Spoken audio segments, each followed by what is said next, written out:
ये कहानी एक छोटे से सवाल से शुरू नहीं होती। क्या चाय पिएंगे या कॉफ़ी? फ्रिज में रखी हुई चीज़ें कहाँ गायब हो गई? ये सवाल उससे भी बड़ा है। मरने के बाद आत्मा का क्या होता है? क्या मरने के बाद हम एक सुरंग में रोशनी जैसा प्रकाश है वहाँ चले जाते हैं, या फिर कोई दाढ़ी वाला इंसान हमारे पाप और पुण्य का चेकलिस्ट रखता है, या फिर हमें कहा जाता है गेम ओवर, अगली बार हिसाब किताब करना। धर्म, दर्शन, साइंस, ये सब मिलकर इस बात पर बहस करते हैं कि मरने के बाद आत्मा का क्या होता है। लेकिन हमारे पास है जवाब। डॉक्टर माइकल न्यूटन की किताब जर्नी ऑफ सोल में उन्होंने 7,000 से ज़्यादा लोगों पर पास्ट लाइफ रिग्रेशन हिप्नोसिस किया। तो उनको पता चला, सिर्फ पिछले जन्म के बारे में नहीं, परंतु लाइफ बिटवीन लाइफ्स के बारे में, कि एक जन्म से अगले जन्म के बीच में जो आत्मा के साथ होता है उसके बारे में। तो आइए थोड़ा बहुत जानते हैं उसके बारे में। मान लीजिए आपकी डेथ हो गई, तो क्या होगा? आपकी आत्मा आपके शरीर के ऊपर तैरेगी। वो ऐसे देखेगी अपने शरीर को जैसे पार्किंग में खड़ी कार को ड्राइवर देखता है।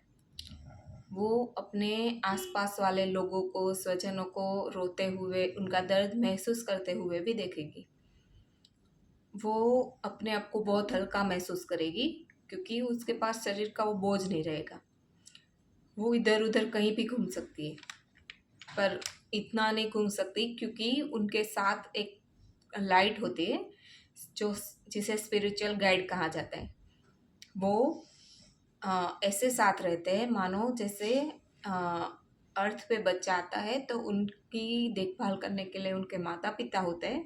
वैसे ही जब आत्मा शरीर को छोड़ती है तब उसकी देखभाल करने के लिए उनके मार्गदर्शक होते हैं। वो ना खींच कर ले जाता है, ना अच्छे बुरे की लाइन में खड़ा रहता है, ना वो दबाव डालता है स्पिरिचुअल गाइड। वो आत्मा को फ्री विल भी देता है कि आपको प्रकाश की ओर लौटना है या फिर यहीं पर रहना है। पर वो अपनी पूरी कोशिश करता है कि आत्मा आत्मा लोक की तरफ लौटे, क्योंकि पृथ्वी पर रहकर आत्मा की एनर्जी वीक हो जाएगी।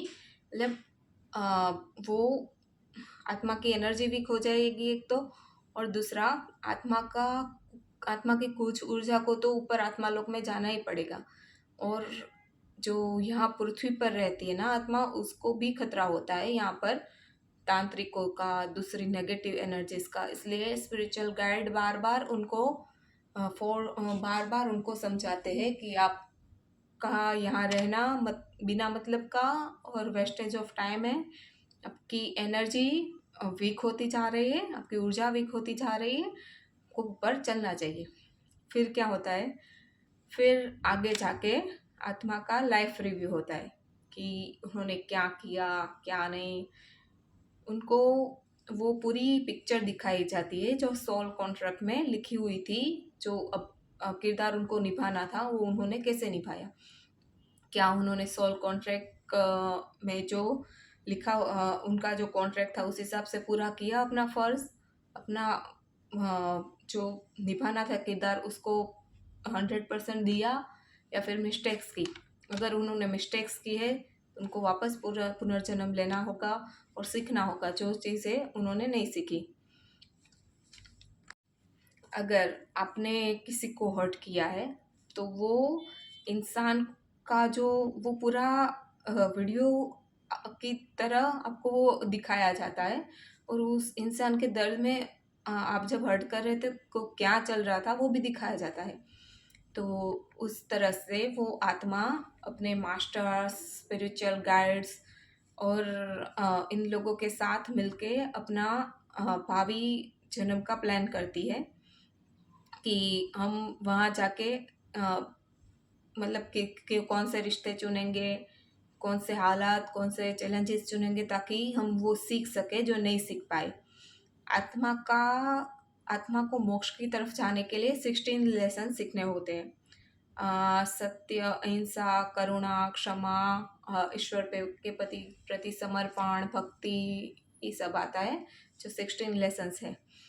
अगर उन्होंने कुछ नहीं सीखा तो वो कुछ चीज़ें सीखने के लिए अर्थ पर जन्म लेती है। ये आत्माएं पृथ्वी पर जाने के लिए ऐसे तैयार होती है जैसे अनुभवी सिपाही लड़ाई लड़ने के लिए तैयार होता है। ये आत्माएं अपने भविष्य के सारे विकल्पों के और चीज़ों के लिए अपने मार्गदर्शक से वार्तालाप करती है। फिर आत्मा लोग को ये आत्माएं अपना घर मानती है और ये पृथ्वी लोग को एक जर्नी, जो सोल कॉन्ट्रैक्ट होता है ना, वो बर्थ होरोस्कोप में आप देख सकते हो D1 से D181 चार्ट तक कि आपकी महादशाएं, ग्रहों की स्थिति, ये सब आपको क्या सिखाने के लिए यहाँ पर आप आए हो, और आप अगर सीखते हो तो क्या क्या आप डेवलप करोगे सोल में, और क्या क्या अगर नहीं डेवलप करते तो आपको वापस से वो लेसन दिया जाएगा सीखने के लिए, वापस से वो सारी चैलेंजेस दी जाएगी सीखने के लिए।